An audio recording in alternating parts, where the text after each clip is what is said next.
Hello বন্ধুরা, সবাইকে জানাই শুভ সন্ধ্যা। আশা করি সবাই ভালো আছো, সুস্থ আছো, আর আমিও ভালো আছি। তো সন্ধ্যাবেলা নিয়ে চলে এলাম একটা নতুন ব্লগ। তো সকাল থেকে আজকে আমি ব্লগটা স্টার্ট করিনি, কিন্তু সকাল থেকে আমার শরীরটা আজকে খুব খারাপ ছিল, মানে খুবই খারাপ ছিল, যার কারণে আমি সকাল থেকে আজকে কোনো ব্লগ বানাতে পারিনি। তো ভাবলাম যে তাহলে তোমাদের সঙ্গে কিছু তো শেয়ার করতে হবে, তা এখন থেকে ওই জন্য ব্লগটা স্টার্ট করলাম। তো চলো পুরো ব্লগটা তোমরা দেখতে থাকো, আশা করি তোমাদের খুব ভালো লাগবে। তো এই যে সন্ধ্যাবেলা চা করে নিয়ে চলে এলাম। তো তোমার দাদাভাইকে আগেই দিয়ে দিয়েছি, ও খেয়ে একটু বাজারে গেছে।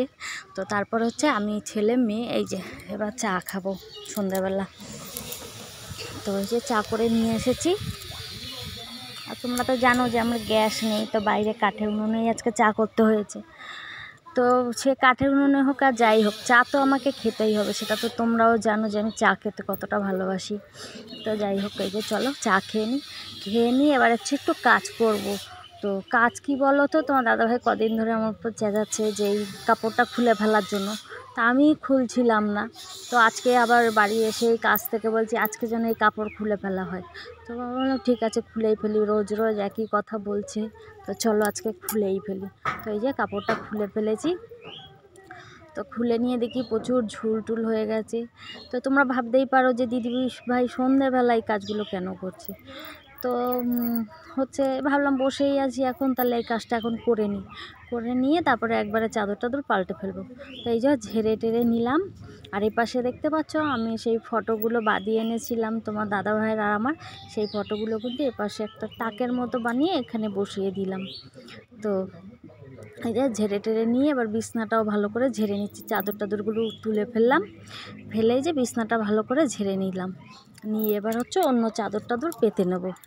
তো আমার ছেলে কীরকম পরিমাণে শয়তানি করেই যাচ্ছে দেখো, এক জায়গায় সুস্থ হয়ে বসছে না কিন্তু। তো যাই হোক, এই যে নতুন চাদর টাদর পেতে নিচ্ছি।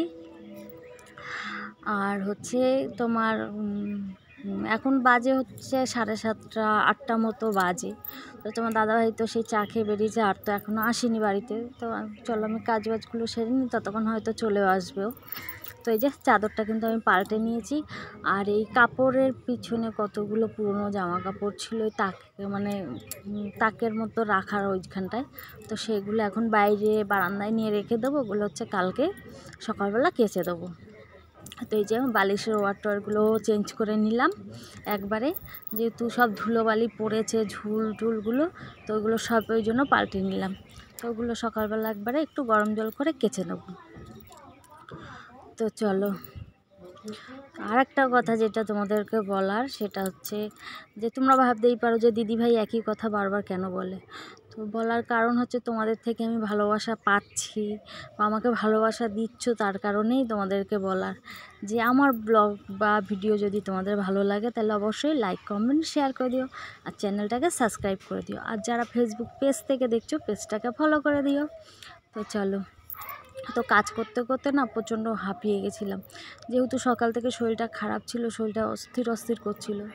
তো মানে সকাল থেকে খুবই পেটে ব্যথা হচ্ছিল, কেন জানি না হঠাৎ করে। তো ওই জন্য আর সকাল থেকে কিচ্ছু করিনি আজকে। তো এখন দেখছি এবার শরীরটা একটু লাগছিলো বলে আমি তাহলে এই কাজটা এখনই সেরে ফেলি, নাহলে বাড়ি বসে হয়তো আবার চেঁচাবে। তো যাই হোক, এই যে সব পাল্টে নিলাম আমি সুন্দর করে। তো তোমরা একটা কমেন্ট আমাকে করো, সেটা হচ্ছে কাপড় টানানো ভালো লাগছিলো না কাপড়টা খুলে ফেলাতে ভালো লাগছে, সেটা কিন্তু তোমরা আমাকে জানিও। তো এই যে এখানে ওই কাপড়গুলো আবার কয়েকটা রেখে দিচ্ছি।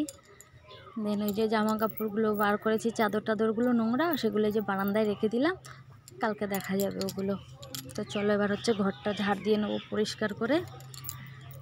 আর হচ্ছে আজকে কটা জামা কাপড় কেচেছিলাম হালকা পাতলায় তোমার দাদা ভাইয়ের ছেলের, তো সেইগুলো এই যে দুপুরবেলা তুলে রেখেছি, গুছানো হয়নি। তো ভাবলাম সেগুলো এখনই একবারে গুছিয়ে রাখি। তো ছেলের স্কুল ড্রেস যেহেতু আজকে রবিবার ছিল, তো স্কুল ড্রেসগুলো সবই কাচা হয়েছিল, যেহেতু কালকে থেকে আবার স্কুল আছে, তো ওগুলো আর গুছানো হয়নি। তো ভাবলাম একবারে এগুলো গুছিয়ে রেখে দিই, তো ওই জন্য জামা কাপড়গুলো সব গুছিয়ে নিচ্ছিলাম।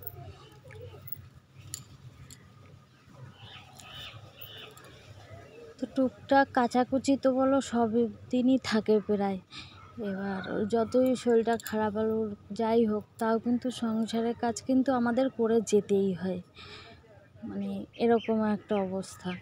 তো এগুলো করার মতো আর কেউ নেই। আর মেয়েটাকে যে বলবো টুকটাক করে দিতে, মেয়েটারও শরীর খারাপ, তো কী আর করা যাবে। তো চলো যে জামা কাপড়গুলো গুছিয়ে রেখে তারপর হচ্ছে ঘর দুয়ারটা ঝাড় দেবো, দিয়ে দেন হচ্ছে হাত মুখটা ধুয়ে আসবো। প্রচণ্ড গরম লাগছে, প্রচণ্ড গরম লাগছে।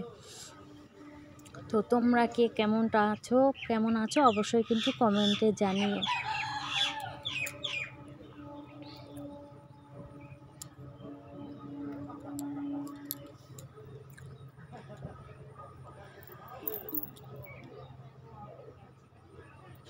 তো হচ্ছে ছেলে মেয়ে সবই চাটা খেয়ে আজকে যেহেতু কারোর পড়া নেই, তো আর ঘরেও আজকে কেউ পড়তে বসেনি, যে সব টিভি নিয়ে বসে আছে। তো সন্ধ্যা থেকেই টিভি দেখছে এরা। আর দুটো ফটো ফ্রেম ওখানে বসাতে পেরেছি, আর একটা রয়েছে কিন্তু যে টেবিল উপর রাখা রয়েছে তোমরা হয়তো দেখতে পাচ্ছ, ওটা আর ওখানে বসানো যাবে না।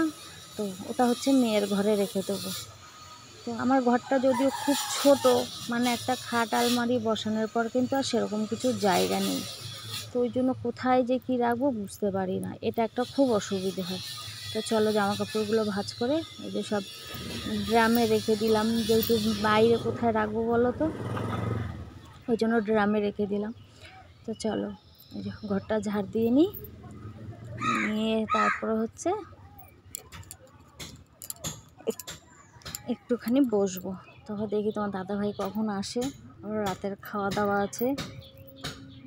তো আজকে রাতের কিছু রান্না আর নেই, যেহেতু আমি দুপুরবেলাতে আজকে রান্না করে রেখে দিয়েছি, তো ওই জন্য রাতে আর কোনো রান্না নেই।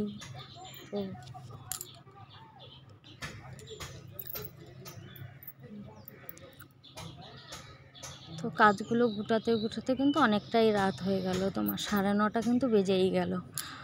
তো চলো এই যে হাত মুখ ধুয়ে চলে এলাম, এসে হাত মুখ ধুতে গেছি, এসে দেখি তোমার দাদাভাইও বাড়ি চলে এসেছে, তো ও এসে শুয়ে রয়েছে।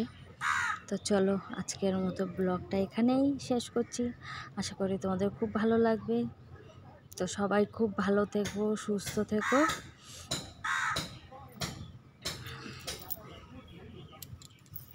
তো প্রচণ্ড গরম লেগে গেছিলো কাজগুলো সারতে।